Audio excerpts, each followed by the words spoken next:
Halo sahabat Artin, siapa sih yang gak suka nasi sama mie? Kayaknya dua makanan ini udah jadi favorit kita semua ya. Tapi, pernah kepikiran nggak apa sih yang terjadi di tubuh kita kalau kita makan dua-duanya sekaligus? Hari ini kita akan bedah tuntas kebiasaan yang kelihatannya sepele ini. Pertanyaan ini mungkin kedengeran akrab banget ya di telinga kita. Coba deh bayangin, lagi di warteg, atau mungkin di warung nasi Padang, atau bahkan di rumah. Piring kita tuh sering banget kan isinya nasi plus mie instan. Tapi pertanyaannya, apakah kenikmatannya itu sebanding sama resikonya? Oke, yuk kita langsung aja bedah masalahnya. Kenapa sih kombinasi yang enak banget ini justru bisa jadi bumerang buat kesehatan kita? Nah, ini penting banget ya sahabat Atin, perlu dicatat. Kalau makannya cuma sesekali, ya nggak apa-apa lah. Mungkin pas lagi kumpul bareng teman gitu. Tapi yang jadi masalah itu kalau kebiasaan ini keterusan. Kalau sesekali jadi sering banget, atau bahkan setiap hari. Nah, disitulah letak bahayanya. Sekarang kita masuk ke masalah yang pertama. Kita sebut aja ini pesta karbohidrat. Kenapa pesta? Ya, karena di piring kita itu isinya cuma karbohidrat melulu. Akibatnya apa? Gizi-gizi penting lainnya jadi nggak kebagian tempat, gitu. Coba deh kita lihat contohnya di nasi campur yang umum banget kita temuin. Nasinya jelas karbohidrat.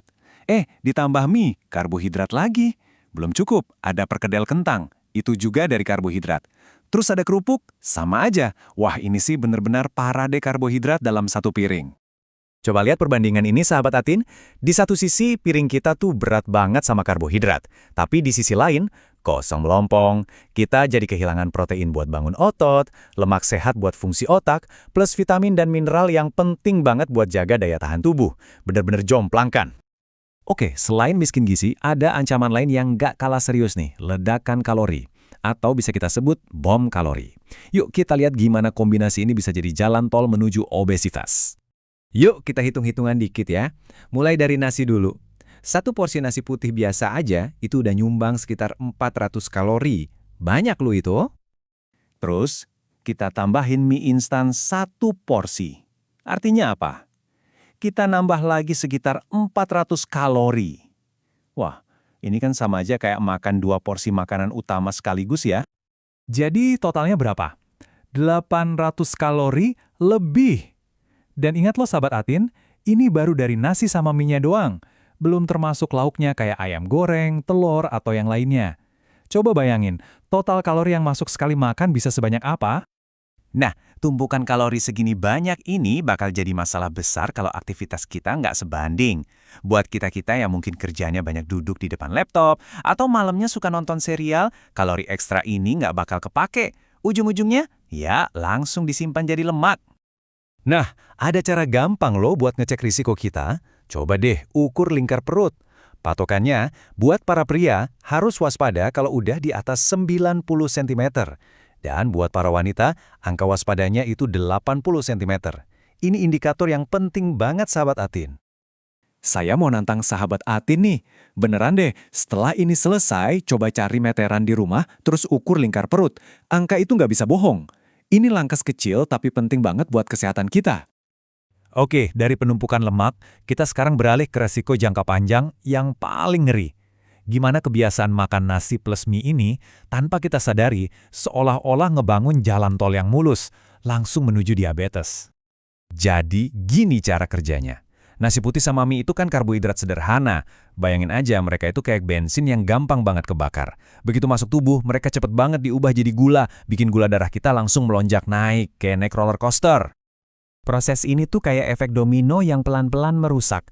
Pertama, gula darah melonjak. Ini maksa pankreas kita, yang ibaratnya pabrik insulin di tubuh, buat kerja lembur. Kalau terus-terusan dipaksa kerja rodi, lama-lama sel tubuh kita jadi kebal, gak peka lagi sama insulin. Akhirnya, pankreasnya capek, lelah, dan fungsinya menurun drastis. Serem ya? Oke, setelah kita bahas semua yang serem-serem tadi, sekarang kita masuk ke bagian yang paling penting. Kabar baiknya adalah, solusinya tuh ada di tangan kita sendiri, dan sebenarnya simple banget kok. Jadi, kuncinya itu bukan eliminasi ya, bukan berarti kita harus musuhin nasi atau mie. Sama sekali bukan. Kuncinya adalah keseimbangan. Yuk kita ubah piring kita, dari yang tadinya isinya karbohidrat semua, jadi piring yang kaya akan gizi. Nah, ini dia nih contoh piring sehat yang ideal. Nasinya tetap ada kok, sebagai sumber energi, tapi porsinya cukup seperempat piring aja. Sisanya, wah ini yang seru. Kita isi dengan sayuran yang warna-warni, terus sumber protein kayak ikan, ayam, telur, atau tempe.